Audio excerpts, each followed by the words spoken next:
kitalo nnyo kitalo ddala wabadde waakayita eddakiika nga 30 oluvannyuma lw'amawulire gano okusaasaanira social media platforms ez'enjawulo nti omukulu Mese Bontwe amaze okubeera nga assa omukka gwe ogw'enkomerero wali eri mu United States of America. Ono DJ Mese abangi bamanyi nga DJ, abangi bamanyi nga Mese, abangi bamanyi nga Bontwe, naye ng'amanya g'amatuufu ye Nicholas Impire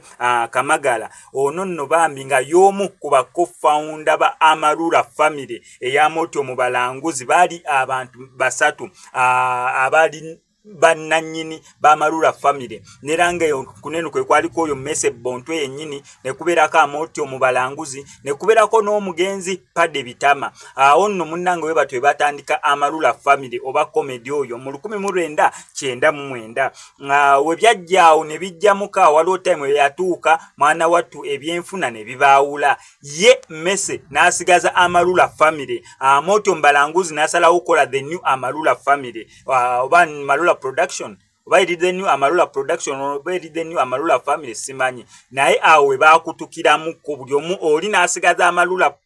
family yali enkadde Mese Amotyo Balanguzi ye n'atandikawo ekiti ekya Amarula production oba Amarula family. Olunaku olwaleero amawulire ago gagenze okubeera nga saturatinga ku social media platforms ez'enjawulo nga bano ababiri DJ Mese oba abangi gwe bamanyi nga Mese oba abangi gwe bamanyi nga Bontwe n'Amotyo Balanguzi ebyenfuna oba ebyenkaayana baali baamala dde okubissa ku bbali era nga bakwatagana bulungi kubanga gye buvuddeko awo mu mwaka gwa 2022 Mese Bontwe ono yakola okwanjula era nga Amotyo yali omu ku bantu abaasanyusiza ddala abagole yawerekerako omugole ne ku mukolo kwennyini baami n'asobola okubeera nga asesaamuko ku bantu mu ngeri emu oba endala okulaga mbunera biri ebyabaawula Amarula family Amarula production the new Amarula byali biweddewo already babadde nga bakwatagananga. Ono afiiridde mu America nera nga details z'okufa kwe nera sigala nzikuwa waneno ku SMX Media gwe kyonna okukola subscribinga nyiga notification bell ebisigadde obitulekere kubanga ngenda beera nkutuusaako buli kimu mulambo ng'egi bagenda okubeera nga bagukomyawo ne details z'okuziika zonna nga we zinaaba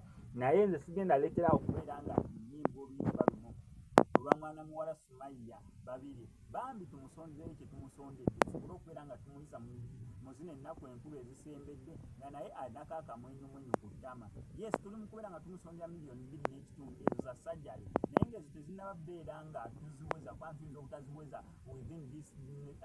December. Twasazeewo ati si buli omu asindikeyo kyasindika naye tubeera bantu 20 buli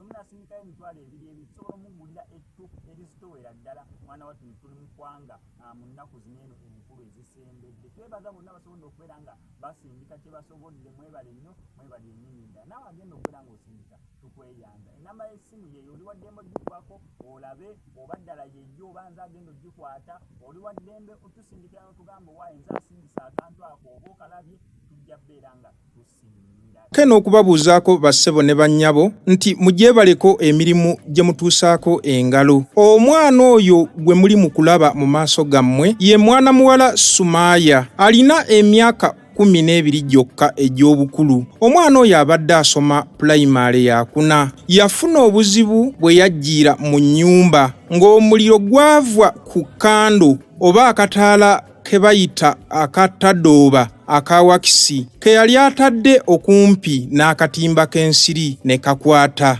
Omwana oyo mwana muto ate wa buwala. Bakadde baffe nsaba nti omwana ono ekizibu ekyamutuukako tukwatire wamu tumuyambe tumutaase mu buzibu bwalimu nga mukadde we bwe yafa tumufuukire bazadde be tumuyambe bambi. Bagamba oyambanga neiba n'akeesa kubanga omuliraano gwokya 2 wadde tumumanyi n'omuwa ku lwendo lw'amazzi. Bambi n'obuwombeefu obungi nsaba mwenna bantu ba Mukama nga tetusosodde buli alina kyonna Katonda kyamulungamiriza nakyo tuyambe ku mwana muwala ono. Ne bwe kiba kitono bambi muyambe kubanga kamukamu gwe muganda ate agali awamu ge galuma ennyama. Mwana muwala ono asaba nti akasente ke tuli mu kumuyambako bagenda kumutereeza feesi bambi adde yasome bamutereze n'ekifuba kubanga ekifuba kino kyakosebwa nnyo era bagenda muteekako ekiraka kwoteeka n'engalo z'omulaba ezagongobala emikono bagenda mutereza bamukole plastic surgery feesi ekifuba n'engalo byonna biterezebwe nga kono kwe kasente mwana muwala akanoonya mu bantu bakadde baffe tubeebaza buli ali mu kuyamba mwana muwala ono buli alina unit gy'ali mu kumuyamba mukama akuddizeewo wojja